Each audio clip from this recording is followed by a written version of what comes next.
GDP data आया है आज और उसके मुताबिक जो कनाडा की जीडीपी है फॉर Q3 1% राइज हुई है। ठीक है, एक्सपेक्टेशन मार्केट में तो इतनी ही थी, लेकिन बैंक ऑफ कनाडा का जो एक्सपेक्टेशन थी, जो फोकस थी, उससे कम है। बैंक ऑफ कनाडा एक्सपेक्ट कर रहा था 1.5। तो अब अगर हम उसको अंडर द हुड देखते हैं तो नज़र आता है कि भाई कंज्यूमर स्पेंडिंग 2.5% बढ़ी है, लेकिन गवर्नमेंट स्पेंडिंग भी 2.5% बढ़ी है। यानी कि अगर आप गवर्नमेंट स्पेंडिंग को हटा दें तो जीडीपी आउटराइट नेगेटिव है। इसके अलावा जो जीडीपी पर कैपिटा है, यानी कि हम इंडिविजुअल बेस के ऊपर अगर हम जीडीपी को मेजर करते हैं, वो अगेन नेगेटिव है, -2.5%। ठीक है, और ये पिछले 6 क्वार्टर से कंसिस्टेंटली नेगेटिव होता चला जा रहा है और पिछले 9 क्वार्टर में से 8 क्वार्टर्स नेगेटिव आए। तो अगर हम इसको इंडिविजुअल लेवल पे देखते हैं तो Canada is in recession, no doubt about this. ठीक है, इमिग्रेशन इतनी आ जाती है तो उसकी वजह से जीडीपी ओवरऑल आपको बड़ा हुआ नज़र आता है, लेकिन इंडिविजुअल लेवल पे जो है वो नेगेटिव है। और अगर आपको क्वालिटी ऑफ लाइफ का अंदाज़ा लगाना है ना, तो आप जीडीपी पर कैपिटा को देखते हैं कि आप एज एन इंडिविजुअल क्या प्रोडक्टिविटी पेश कर रहे हैं अपने कंट्री में। That is negative, that is negative growth, that is outright recession. Sorry for the interruption, guys. Just wanted to let you know that I also offer one-on-one consulting calls to the individuals who are looking to discuss their financial planning, their investment strategies, their kids' education planning, their immigration moves, as well as the young professionals, because I have been in the tech industry for almost 20 years.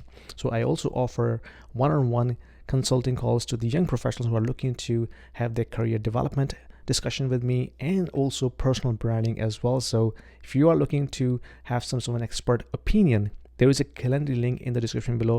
Book a 30 minutes call with me and I will be more than happy to help you out. Thank you. इसके अलावा अगर हम और नज़र डालते हैं तो आज की खबर ये है कि जो कैनेडियन गवर्नमेंट है, फेडरल गवर्नमेंट, उन्होंने मज़ीद $13 बिलियन का डेफिसिट पोस्ट किया है in the first half of 2023 and 2024। अब मैंने आपसे पिछली वीडियो में बात की है कि भाई ये इन्फ्लेशन कुछ नहीं है, सारा गेम है करेंसी डिबेसमेंट का। जब कोई भी गवर्नमेंट डेफिसिट पे डेफिसिट जो है वो पोस्ट करती रहे, that means they are printing money from nothing. या तो आपको जवाब में जीडीपी ग्रो होता नज़र आ रहा है ना, 5% 6%, फिर आपको पता है कि ये बैलेंस हो जाएगा। लेकिन अगर जीडीपी आउटराइट नेगेटिव हो, ठीक है, और गवर्नमेंट जो है वो डेफिसिट पे डेफिसिट रन करती जा रही हो, तो that means your currency, your Canadian dollar is getting depreciated, and that is the true source of inflation. इसका मतलब ये है कि अगर आपके बैंक में $1000 पड़े हुए हैं ना, अगले साल वो $800 के करीब हो जाएंगे, यानी कि जो उसकी परचेजिंग पावर है वो कम हो जाएगी और वो मज़ीद कम होती रहेगी। And consider the compounding effect. जिस तरह हम इन्वेस्टमेंट में कंपाउंडिंग इफेक्ट को देखते हैं ना, इसी तरह डेप्रिसिएशन में भी आप कंपाउंडिंग इफेक्ट को देखें, then over time you will end up losing a lot. तो करना क्या है? करना ये है कि भाई स्मार्ट इन्वेस्टिंग कीजिए, हार्ड एसेट्स को बाई कीजिए। हार्ड एसेट्स से मुराद है वो एसेट्स जो कि स्कार्स हैं, जिनकी सप्लाई लिमिटेड है, ठीक है, वो हमेशा ऊपर जाएंगे। लाइक सिंगल फैमिली होम्स, ठीक है, वो स्कार्स हैं, इतने ज़्यादा डेवलप नहीं होते, तो इनको एक्वायर कीजिए। लेकिन ऑफ कोर्स कैश फ्लो को देखते हुए, ये नहीं कि आप बस आंखें बंद करके उठा लें, ठीक है।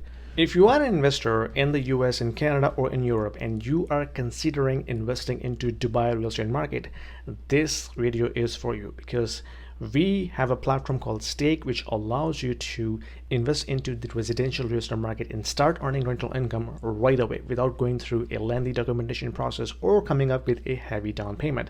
Stake is built upon the concept of crowdfunding. So it is democratizing the entire investment strategy and allows you to own a single unit of the entire investment portfolio. So you don't have to own the entire property, right? You can be part of the pool that can actually own a piece of property, a piece of real estate. So that allows you to start with as low as 2,000 dirhams, and you can slowly ramp up. So as you start investing into it, you can not only own a bit of real estate, but you also get a portion of the rental income on monthly basis. So it's a passive investment strategy, diversifying your portfolio from traditional North American or European markets into Dubai, which is hustling and bustling and growing very fast, and allows you to build your wealth over time. So don't delay. There is a link down there in the description. If you click on this, it will give you free 200 dirhams in your account right away to start with, and you can thank me later. दूसरा, bitcoin को bye कीजिए. Bitcoin की supply limited है. इस वक्त बहुत demand आ रही है, सॉवरेन डिमांड आ रही है. यूएस जो है वो स्ट्रेटेजिक रिजर्व बनाने की बातें कर रहा है. If you are new in crypto and you are looking for an exchange to start crypto journey today, check the link in the description below. I have a link for the Coinbase platform which will give you $10 worth of BTC for free if you start using my link. ठीक है. और थोड़ा सा gold buy कीजिए as an insurance, not as an investment, as an insurance. ठीक है.